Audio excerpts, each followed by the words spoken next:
Alguém colocou para gravar aqui. A gente vai atualizando, né?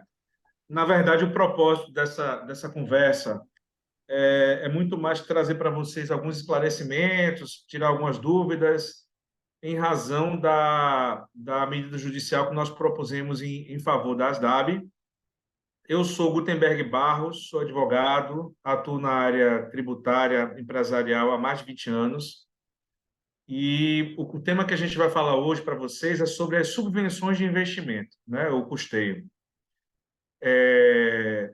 Está longe de ser uma palestra, não tem nada, o propósito não é esse, na verdade é um bate-papo para que a gente possa aqui trazer para vocês as providências que foram tomadas, conceituar um pouco aí a questão da subvenção, os efeitos, né, dos julgamentos que o STJ proferiu, não só em 2019, mas como esse julgamento recente, e depois vai participar da nossa conversa também o doutor Eduardo Ornelas, que é membro julgador do CARF, do Conselho Administrativo de Recursos Fiscais, trazendo a visão do CARF acerca do assunto, né?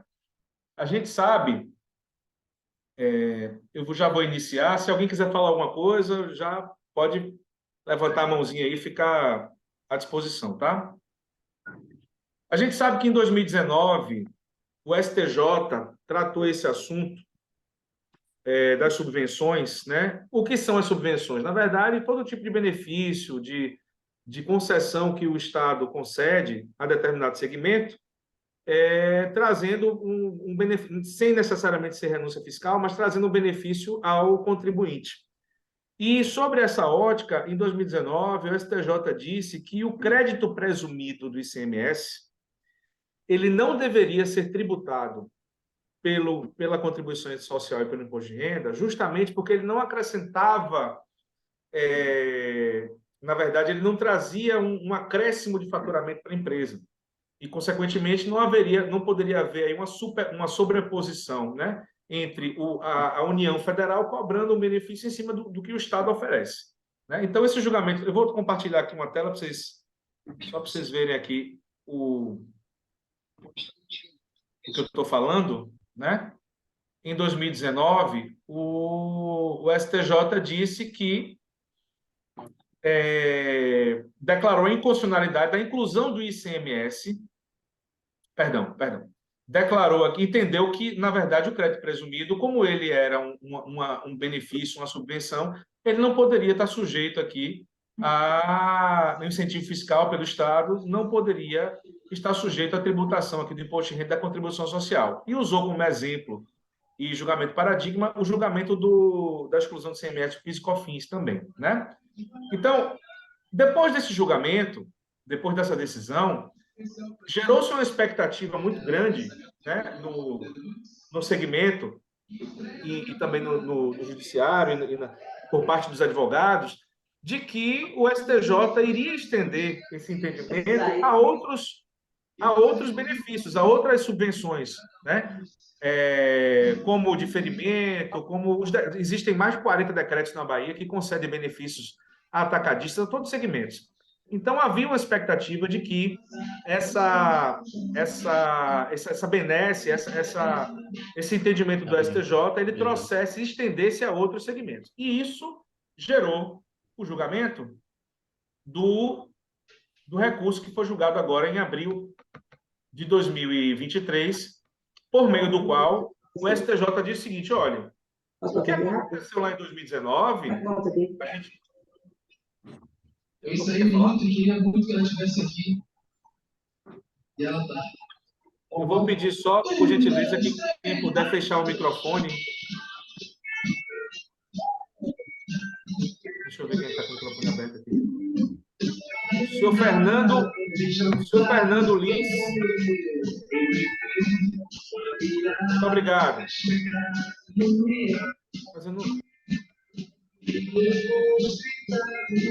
Tem mais algum microfone aberto aí, por favor, quem puder. Obrigado. Pronto. Eu acho que é Paulo Fonseca. Quem é? Paulo Fonseca. Paulo Fonseca, por gentileza, amigo, se puder fechar o microfone.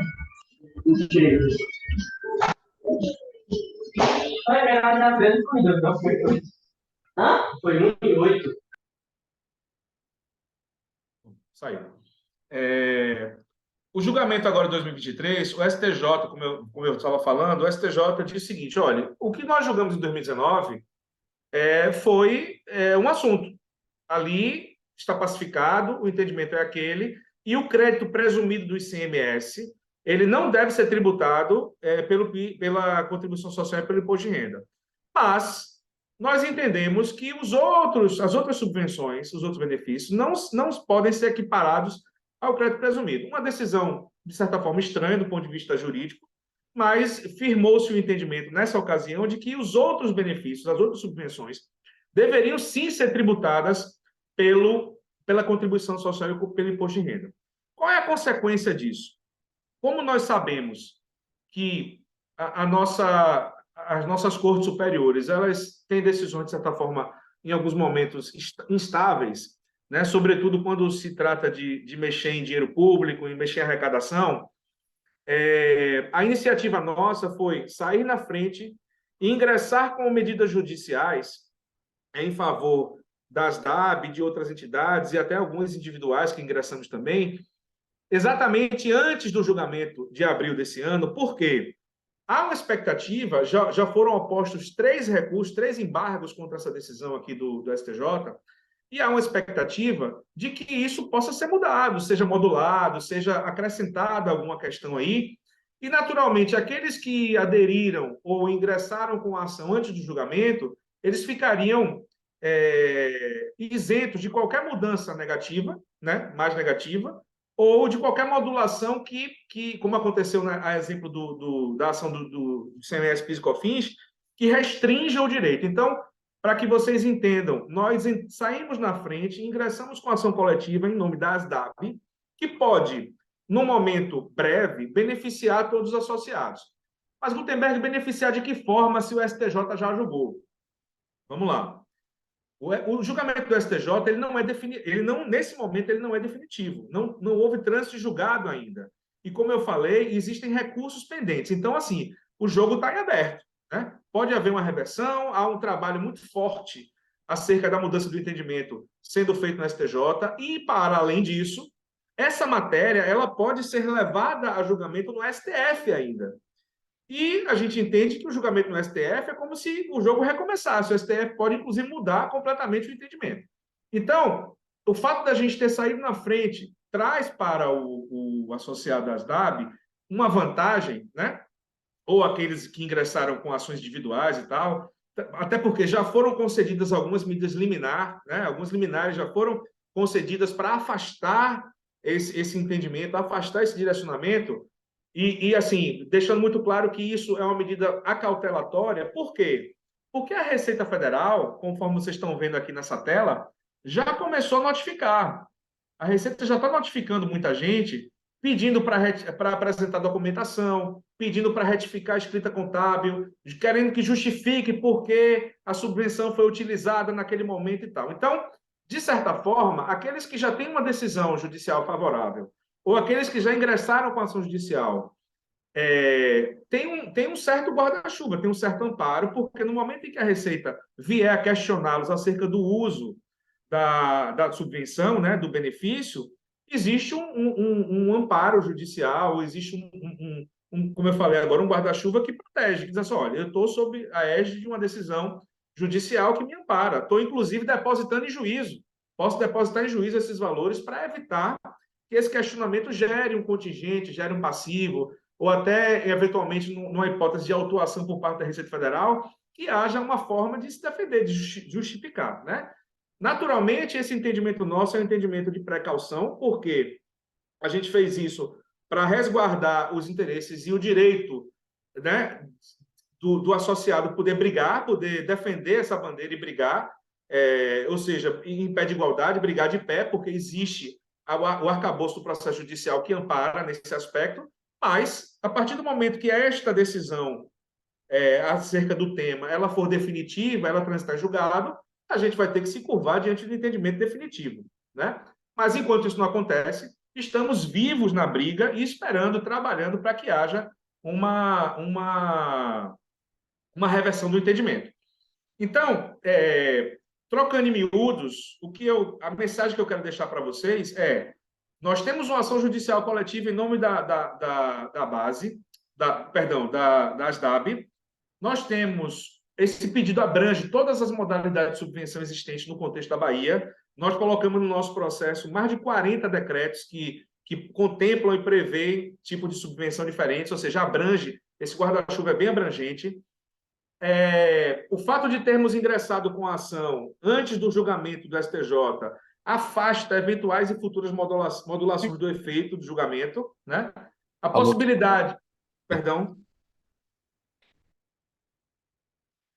a possibilidade de, eventualmente, serem feitos depósitos judiciais dos valores do aproveitamento econômico para evitar de que você saia de um cenário que havia o benefício e passe a pagar, gerando um crédito que você depois vai ter que recuperar esse crédito. Então, a vantagem do depósito judicial é que ele é automaticamente convertido a favor de quem ganhar a ação. Então, se a gente ganhar a ação, o depósito se converte a favor do depositante, com as devidas correções, e se perdermos a ação, naturalmente se converte em favor do fisco federal e quita-se aquele momento, aquele período, né?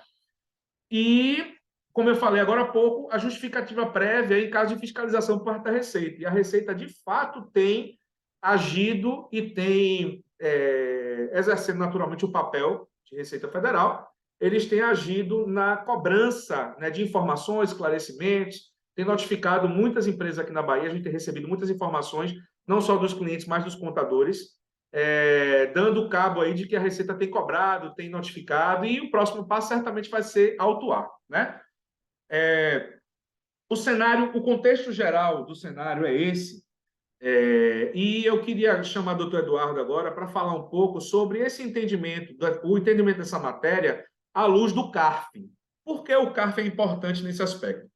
O CARF, para quem não conhece, é o Conselho Administrativo de Recursos Fiscais. É quem julga os processos da Receita Federal em última instância.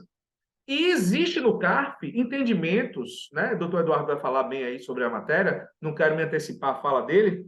Existe no CARF entendimento que é extremamente favorável ao contribuinte. Então, é algo a ser respeitado, até porque as autuações da Receita serão julgadas no CARF, em última instância. Então, eu passo a palavra ao doutor Eduardo. Depois da explanação de Eduardo, a gente pode franquear vocês aí a palavra para que vocês possam tirar dúvidas, fazer questionamentos, enfim, a gente transformar isso aqui realmente num bate-papo mais esclarecedor. Eduardo, fica à vontade, viu?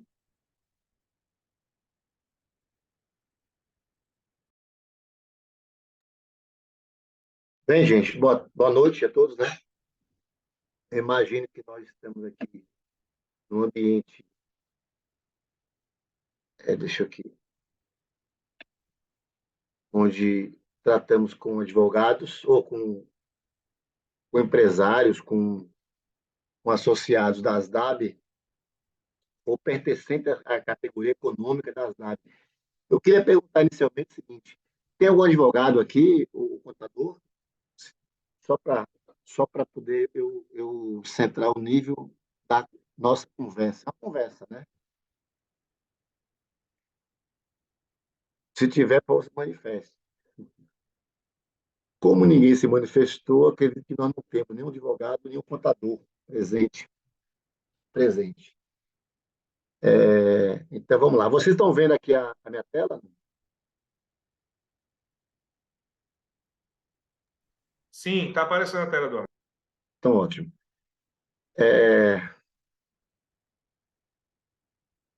Bem, nós vamos falar sobre incentivos fiscais do Estado na visão do CARF. Então, a primeira coisa que eu quero falar para vocês, então, já que nós estamos com empresário, que é o CARF. Então, o que o Gutenberg falou, que tem muitos, a Receita já está se movimentando com relação ao tema. Realmente, esse é um tema bem, bem, bem preocupante, é um tema que os procuradores da Fazenda Nacional, os próprios auditores da Receita Federal, eles estão dando atenção. Logicamente, o CARF ele representa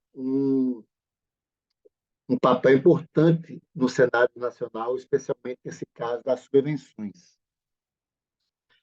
Como o Gutenberg falou, só com uma pequena apresentação, eu julgo o processo do CARF. Então, nós somos 8 jogadores lá, então nós temos auditores fiscais e temos representantes dos contribuintes. 4 a 4 faz o colegiado, e esse colegiado discute questões tributárias, especialmente essas questões tributárias relacionadas à subvenção. Então, a subvenção é uma matéria antiga dentro do CARF. Há muito tempo a gente discute subvenção. Mas antes, o que é o CARF? O CARF, como o Gutenberg falou, é um Conselho Administrativo de Recursos Fiscais. Mas o que significa isso? É um órgão judicante, ele é vinculado ao Ministério da Fazenda e ele tem o objetivo de resolver conflitos resultantes de altas infrações lavrados pela Receita Federal na instância administrativa. Então, para o CARF, vão todas as discussões relacionadas ao direito tributário, em especial aqui, questões relacionadas à subvenção. Há uma discussão muito grande sobre subvenção. Se é subvenção de custeio, se é subvenção de investimento, é disso que nós vamos tratar. Então, no CARF, são 2 correntes sobre o tema. Então, no CARF, não tem a corrente que diz que subvenção não é receita. Esse é o primeiro passo que eu estou dizendo. Que ele não deve compor a base de cálculo do lucro ou do imposto de renda e contribuição social. Não existe isso no CARF.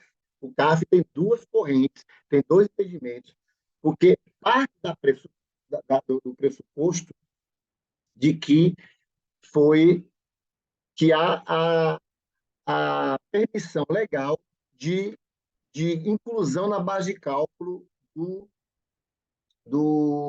das receitas, da subvenção. Então, trata como receita. Então, a discussão ela vai ser excluída da base de cálculo ou ela vai ser mantida na base de cálculo e sobre ela vai incidir imposto de renda e contribuição social. Essa é a discussão. Tem a primeira corrente que diz, olha, a partir da Lei Complementar 160, houve uma equiparação. Todas as subvenções, todos os incentivos fiscais do Estado, eles são subvenção de investimento. Então, segundo esse entendimento, o julgador administrativo ou o próprio auditor fiscal, ele não pode mais dizer se aquele incentivo é subvenção de investimento ou subvenção de custeio. Repita-se, subvenção de investimento é excluído da base de cálculo do imposto de renda, lá no LALU, e subvenção de custeio, ele não é excluído. Sobre ele incide PIS e COFINS, porque a União vai dizer que isso é receita. Se você devia a título de imposto de ICMS, você devia 100 reais, então, se você tem um incentivo fiscal, você deixa a 7799, né? Você deixa de pagar 100 reais e paga 70 reais, um exemplo. Então, 30 reais para ele é receita, que ele abateu uma obrigação que você tinha. Esse é o entendimento do auditor fiscal, com essa cabeça que ele vai enxergar o assunto. Aí ele vai obedecer, ele vai estar atento ao que está se discutindo, e no caso tem 2 entendimentos, 2 correntes. Que vai equiparar a subvenção de investimento à subvenção de custeio, ou seja, ao equiparar a subvenção de custeio a investimento, ao equiparar, não vai incidir o imposto de renda sobre aquele incentivo. Então, isso veio a partir da Lei Complementar 160, É esse entendimento que desenhou o STJ também. Então, esse entendimento. E o segundo entendimento, que vem sendo defendido pelos auditores lá do CARF e vem também sendo objeto de um parecer COSIT da Receita, ou seja, é o entendimento atual da Receita Federal, e que o artigo 30 da 12963 ele se limita apenas às subvenções de investimento. Então, ele entende o seguinte, olha, existe a diferença entre custeio e investimento. Você só vai excluir da base de cálculo do imposto de renda aquilo que foi investimento. Mas desde que sejam obedecidos os requisitos da lei do artigo 30 da 12963. É um entendimento diferente daquele do STJ. É um entendimento mais abrangente.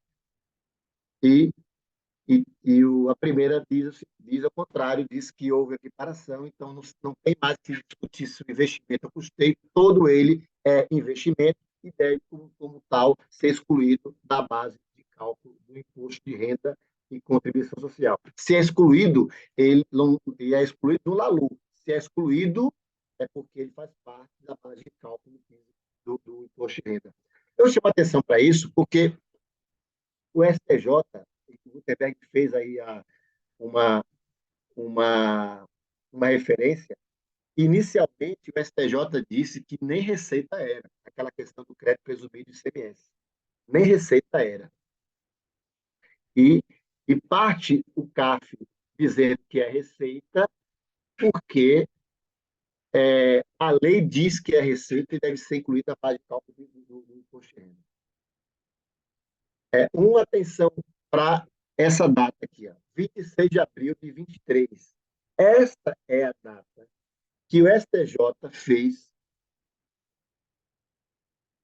Essa é a data que o STJ julgou o processo com um efeito repetitivo, 26 de abril de 23.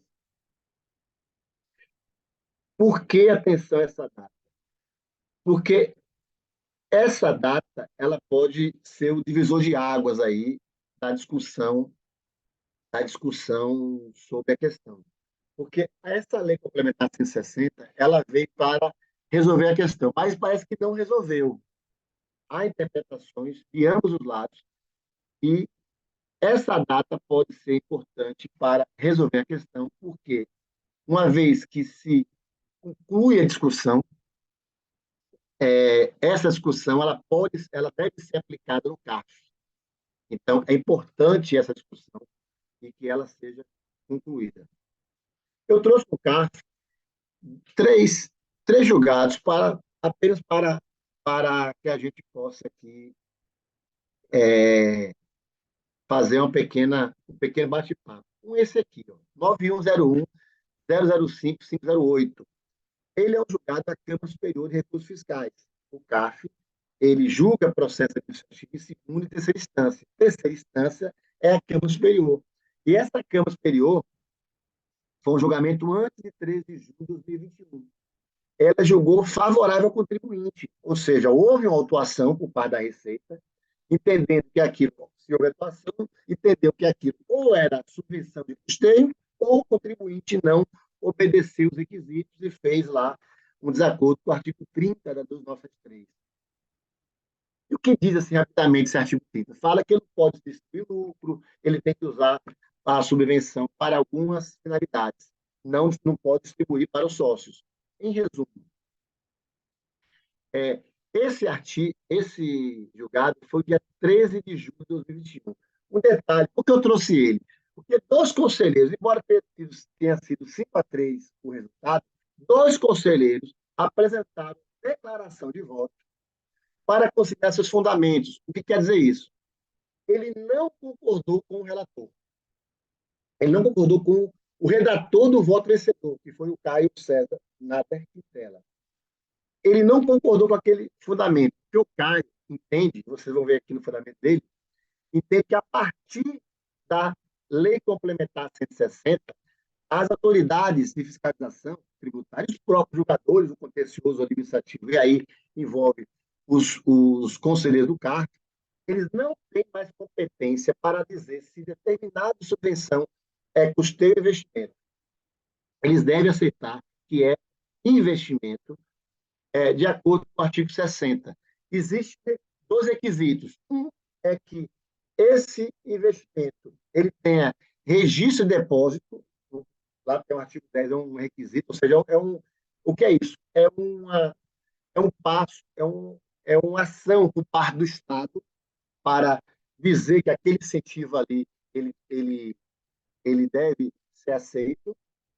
Digo logo que a 7799 tem esse reconhecimento por parte do Estado, ele tem um registro e depósito.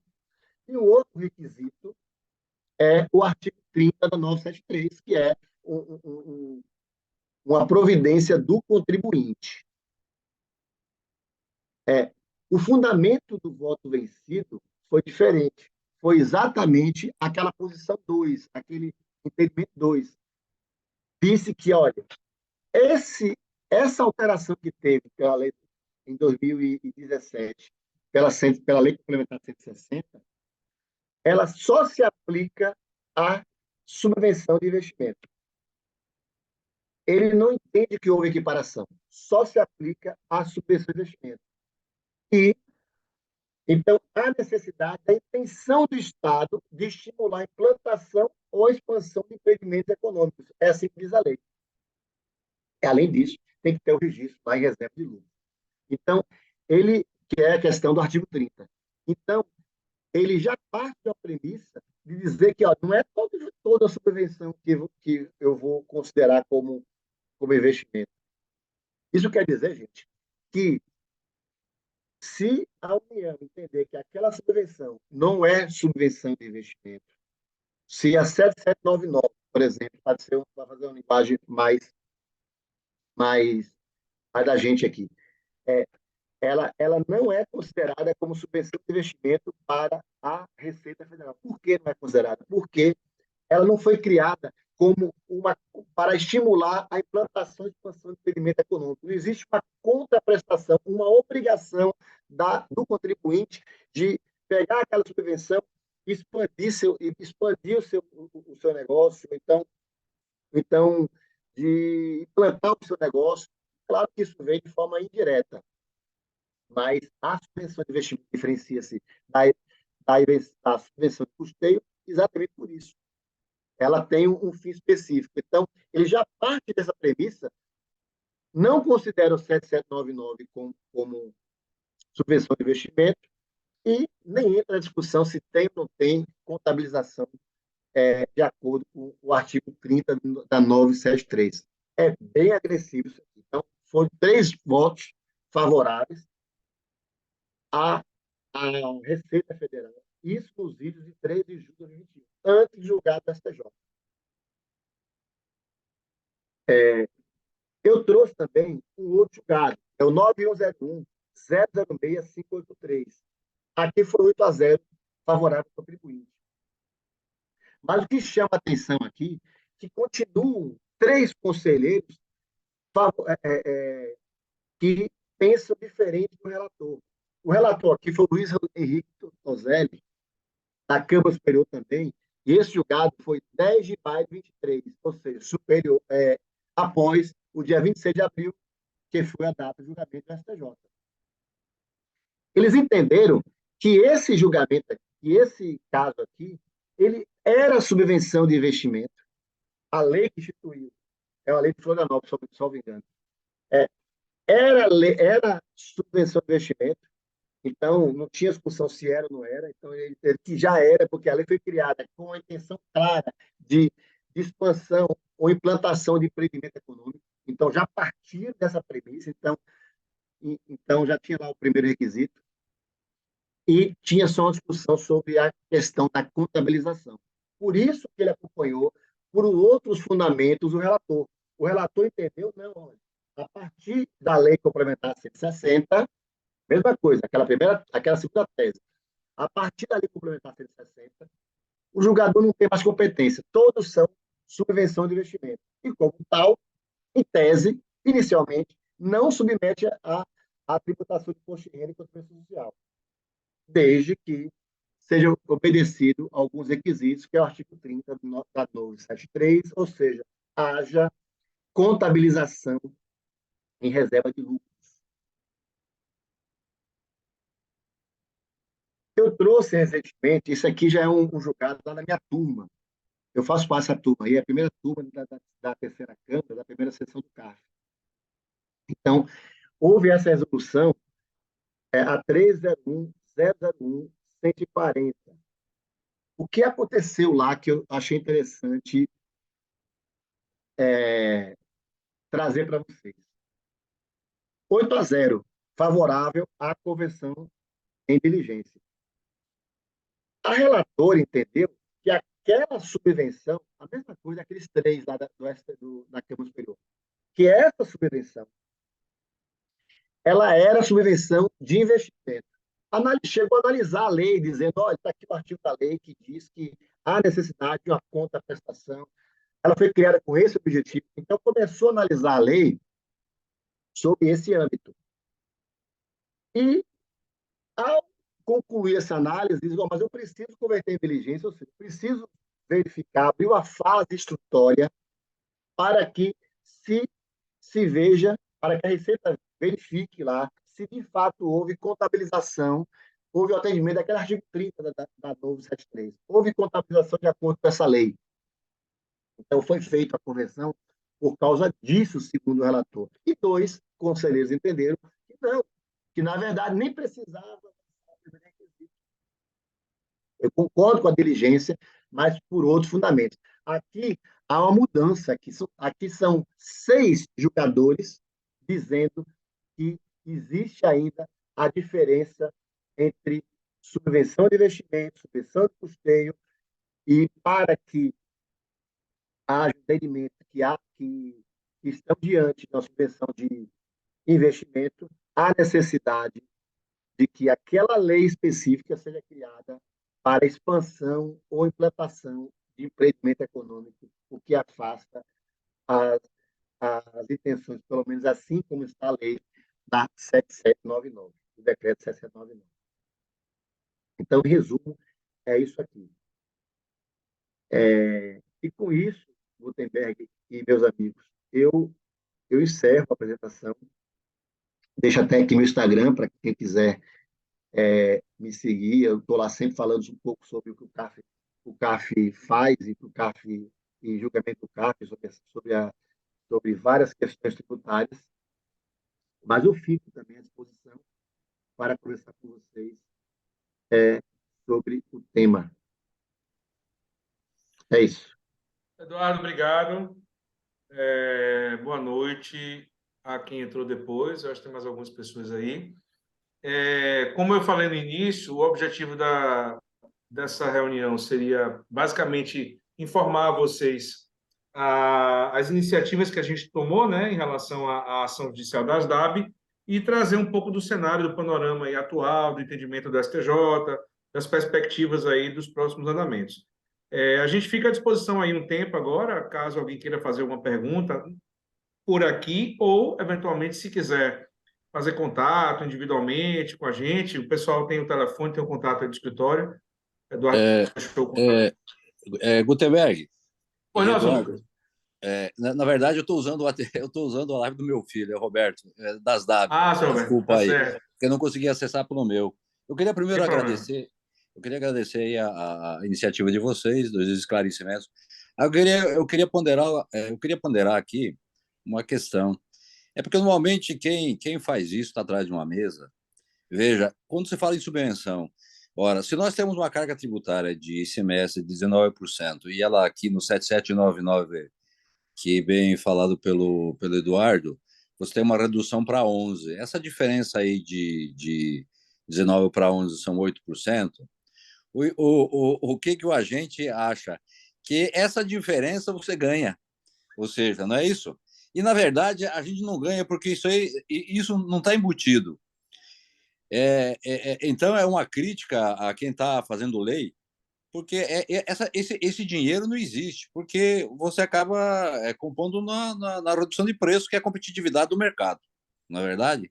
Então, sendo como incentivo, como no imposto de renda e na contribuição social, se a gente tivesse essa margem de 8% do ICMS, seria muito justo, mas na verdade ela não é, né?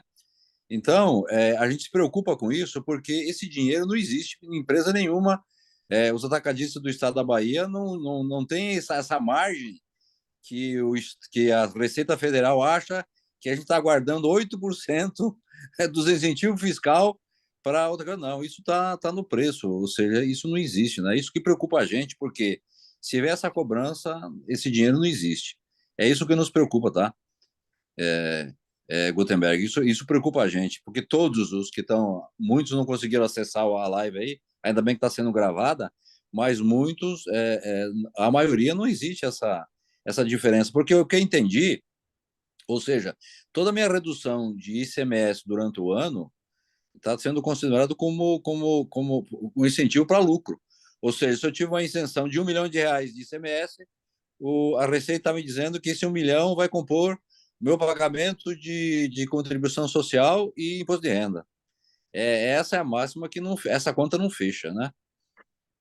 Suas ponderações são bem felizes, viu? Assim, é justamente por isso que a gente tomou a iniciativa, né, que foi acatada aí pela direção e tal, da gente manter essa briga de pé. Com Muita certeza. gente diz no mercado aí, o STJ julgou a matéria, o contribuinte perdeu. Não é isso.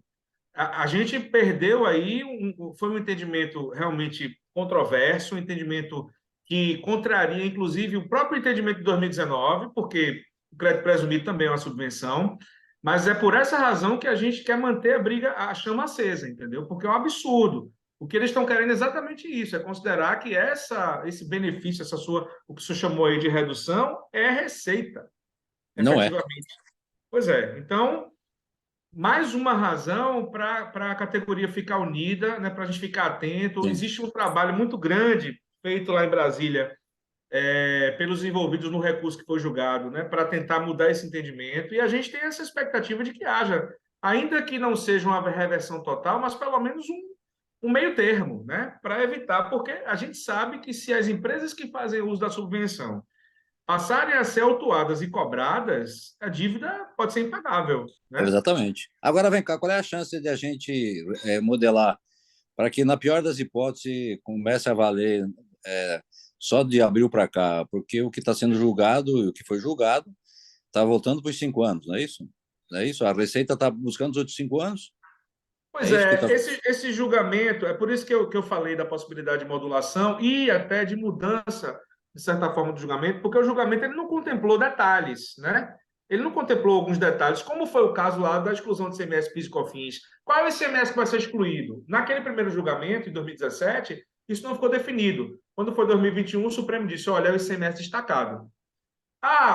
Mas abrange para quem esse direito? Quem entrou com a ação até 15 de março de 2017 tem direito a recuperar os últimos 5 anos. Quem entrou depois não pode. Perfeito. Então, a modulação que está sendo trabalhada agora, né, já com o calejamento da matéria anterior, ela busca exatamente trazer um nivelamento, trazer o que a gente puder trazer de mais benéfico para esse cenário, entendeu? E uma expectativa. Seria menos pior se a gente conseguisse anular o passado, né?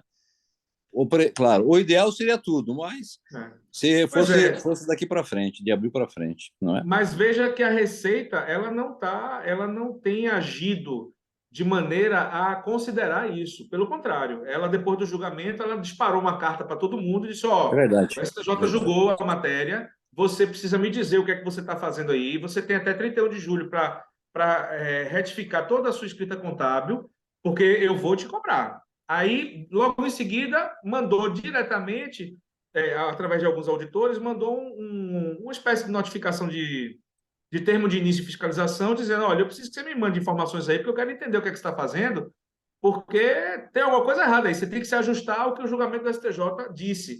Muito embora o julgamento do STJ ainda não seja definitivo, porque não houve trânsito em julgado. A decisão judicial só é definitiva quando há o trânsito em julgado. Acabou, não cabe mais recurso, morreu o processo.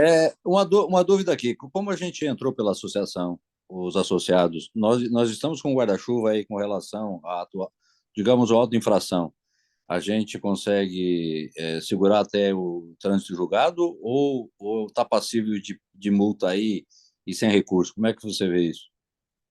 O auto de infração, a gente não pode evitar que a Receita lavre, tá? É um direito da Receita de constituir o débito, né? Ela pode constituir. Agora, naturalmente, em sede de defesa, a partir do momento que a gente tem uma decisão judicial favorável, aí a gente pode sustentar sim, olha, existe uma ação coletiva, proposta pela ASDAB, o associado está abrangido por esse guarda-chuva e tal. Agora, sim, é muito caso a caso, viu? A gente tem que analisar o contexto, né? Perfeito. Porque tem algumas empresas que têm ação individual, por exemplo, entraram com ação individual, aí que já saiu até liminar. Então, à medida que a Receita for trabalhando, sem nenhum tipo de vinculação ou de compromisso formal, é importante que a gente seja comunicado ou colocado no contexto aí das soluções para que a gente possa ajudar vocês, né, da ASDAB, Perfeito. a construir Perfeito. essa defesa, entendeu? Perfeito. Perfeito, gente. Não Só, sei. só um adendo, viu, Roberto? É que é o seguinte, eu obviamente, é, é, é a parte de Gutenberg, mas assim, ó, tanto é verdade que a Receita continua com o mesmo entendimento de que essa diferença é receita e faz Uhum. parte da base de cálculo do imposto de renda e contribuição social, que um julgamento que eu participei dentro do CARF, onde tem os auditores julgando também, é, eles foram enfáticos da, da necessidade de que a lei que instituiu seja, já nasça como subvenção de investimento. Não é qualquer incentivo que você vai utilizar para excluir a base de cálculo do imposto de renda. Então, está muito longe da gente chegar a um fim nisso aí. De fato, como o Beck falou, existe uma decisão, existe, existe muita discussão ainda sobre isso. Existe muita águas vão correr ainda. Então, só Perfeito. permite, Gutenberg, já que você entrou com a ação dia 26, ou antes do dia 26 de abril, essa ação ela abrange o passado e para frente.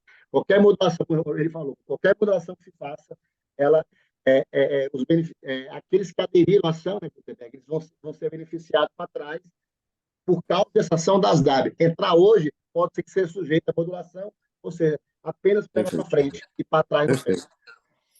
Um, eu deixei de falar, mas esse entendimento vai dar tanta discussão ainda, que lá no CARF a gente está enfrentando discussões sobre o lucro presumido. A Receita está entendendo que há uma omissão de receita, Gutenberg, no lucro presumido.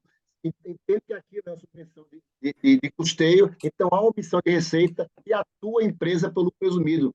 Aí você me diz, mas o artigo 30 se aplica só o lucro real? Sim, ela só se adequa ao lucro real, mas a Receita está entendendo que alguns auditores, e está havendo auto-infração, que lucro presumido também, não, também tem que inserir na sua base de cálculo a É brincadeira. diferença que aquilo é receita. Você vê como é que as coisas estão andando. Agora, viu? Agora, Eduardo, você que com seus pares do CARF, o importante aí, eu quero frisar novamente, é que seus pares entendam que essa diferença, que é 8% a hora, imagina, imagina uma empresa, se ela pudesse ter esses 8% de reserva, não sei se eu estou sendo claro, para fazer frente a investimento, para fazer frente a... Isso não existe, na verdade. Porque nenhuma empresa tem...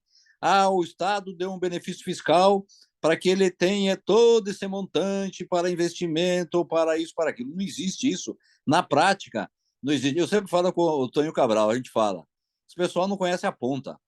Então, não conhece como é que é a realidade. Não existe isso. Ou seja, tudo isso se vai no quê? Vai na competitividade do dia a dia. Vai no mercado, não tem como. Agora, para quem não sabe, é muito importante que você, nos seus pares, consiga dizer, olha, essa diferença não é lucro, gente, pelo amor de Deus. Ou seja, está considerando o quê? Eu tenho 19% de base de cálculo para pagar de ICMS, aí eu tenho um benefício, pago 11, mas os outros 8 estão embutidos no preço. Ledo engano, isso não existe, tá? Para empresa nenhuma. É É, é, triste ver isso, mas não existe. uma discussão boa, né? Porque o que acontece no caso concreto aí? É porque aí eu acho que você foi muito feliz na sua fala, Roberto, que a lei dizendo que subvenção ele faz parte da base de cálculo de imposto de renda e contribuição social. A lei dizendo isso. Aí o que que fala a lei? Se for considerada subvenção de investimento, você deve excluir dessa base de cálculo lá Perfeito. no valor. Então, se ela faz parte, ela entra como receita. Você tem exclusão por causa das interpretações e da própria lei, né? Como aqui foi exposto aqui, a questão da Lei Complementar 160, da 2973. Eu falei muito de lei, mas é ruim falar de lei, mas existem requisitos de lei que permite a exclusão. E se permite a exclusão porque ele faz parte. Infelizmente, ele se parte de lá dessa premissa. Agora, Sim, um alento é que o STJ, embora ele tenha mudado completamente, como o Gutenberg falou aí, teve uma decisão até estranha do ponto de vista jurídico, que ele disse, lá quando ele analisou a questão do lucro presumido do ICMS, o Gutenberg falou isso aqui, ele tinha dito que nem faz parte da base de cálculo. Por que não faz parte? Porque ofende o Pacto Federativo. Não tem, não tem, não tem não é justo, não. Não tem sentido nenhum o Estado conceder um benefício que ele tem do Estado, que aquela categoria econômica é uma categoria importante dentro do cenário estadual, há um incentivo de cesta básica, há um incentivo de várias coisas, né? Proteger os atacadistas estadual, dentro do Estado, em relação aos demais, enfim, tem alguns requisitos que o Estado tem importantes, por isso deu o benefício. Ele não tem sentido nenhum dar o benefício e a União tributar esse benefício com imposto de renda e não tem contribuição lógica. social. É mais ou menos o que você falou, estou falando de forma jurídica agora. Aí, de acordo com o STJ, falou isso ofende o Pacto Federativo. Então, ele deu uma interpretação bem razoável do assunto, ele disse que nem receita era, inclusive, no ICMS, para ICMS, para crédito presumido ICMS. Mas, dentro do CARF, há essa discussão há muito tempo e nasceu pela, pela legislação que realmente ela não é clara, ela começou bem, bem estranha, porque no começo ela dizia que, veja só, no começo ela dizia que subvenção de custeio ela faz parte da base de cálculo do imposto de renda e subvenção de investimento não faz parte da base de cálculo do, do imposto de renda, tratando até como redução de despesa. Enfim, de todo jeito, atualmente se entende no CARF que é uma receita, aí a discussão a partir da Lei Complementar 160, se você deve excluir ou não, e se excluir, tem aqueles requisitos que eu falei. Mas eu entendo você, Roberto, e eu entendo a aflição do empresário com relação a essas questões. Agora, Agora, você imagina, Eduardo e Gutenberg, vou dar um exemplo aqui. Atividade de proteína no estado da Bahia, por exemplo, quem produz aqui é isento. Ou seja, em vez de pagar 19, não paga nada. Eu estou falando uma diferença de 8, né? Agora eu estou falando uma diferença de 19. Rapaz, você imagine, porque nós estamos falando, não é só do comércio, existe incentivo para tudo que é lado aí, para a indústria, para o comércio, enfim, para todas as atividades. Você imagine se isso vier à tona e eles considerar que 19% aí é lucro desses filhos de Deus aí, esses coitados. Rapaz, não ficam vivos. Sabe, isso chega a ser um escárnio. É triste. É agora, triste. observe uma coisa, viu, Roberto? A decisão de 2019, quando o ministro, na verdade, aqui foi Francisco, esse relatório aqui foi Francisco Falcão, mas o ministro que julgou agora, o Benedito Gonçalves, é o mesmo que julgou a matéria de 2019. Veja o que diz aqui, nesse acórdão que eu mostrei a vocês agora há pouco. No entanto, no julgamento do ERESP número tal, Esta corte assentou a tese de que não é possível a inclusão dos créditos presumidos concedidos a título de incentivo fiscal nas bases de cálculo do imposto de renda e da contribuição social, por representar interferência da União na política fiscal adotada por Estado-membro, configurando ofensa ao princípio federativo e à segurança jurídica. Aí, mais adiante, eles dizem assim: a própria União, reconheceu a importância da concessão de incentivo fiscal pelos estados e municípios, prestigiando essa iniciativa precisamente com a isenção do imposto de renda e da contribuição social sobre as receitas decorrentes de valores em espécie pagos ou creditados por estes a título de ICMS e tal. Ou seja, existia todo um cenário nesse ambiente de 2019 que era completamente favorável. Aí a pergunta é: qual a diferença do crédito presumido para um decreto desse do 7799, por exemplo, do ponto de vista de incentivo, né? Do conceito em si. Então, assim, é um absurdo essa reversão do entendimento, entendeu? A gente fica sem entender, né? Alguns questionamentos que podem ser feitos, mas não existe como provar nada, mas é uma decisão muito estranha, é uma mudança de entendimento muito estranha, entendeu? Mas é a questão do quê? Vocês são advogados e sabem. Nós estamos vivendo num país de insegurança jurídica total. Ou seja, ninguém sabe o que vai acontecer amanhã. Aí o cabo acorda de manhã, pica-lhe a caneta, com perdão da palavra. A gente, infelizmente, vive num país que se modula conforme as nuvens, né? Se modula tudo e aí nós ficamos nessa ciranda aí, sem saber o que fazer. Ou seja, complicado. Mas eu queria agradecer vocês aí. Não sei se tem mais gente que quer fazer pergunta. Muito obrigado aí por vocês estarem olhando para a gente aí. A ASDAB agradece. É um prazer. Obrigado mesmo. A gente vai precisar mais aí. E vamos torcer para que tudo dê certo, que a gente consiga reverter isso, né? Quem sabe o STF amanhece um dia de glória, de bom humor, e modula isso aí, né, gente? No que depender da gente, vamos trabalhar para isso, viu? Tá, muito obrigado, gente. Obrigado mesmo. Nada. Obrigado, Boa Eduardo. noite a todos, Obrigado, a gente Eduardo. continua à disposição. Tá, obrigadão, gente. Um grande Até mais. abraço. Obrigado, Abraço. gente. Obrigado pelo convite, viu?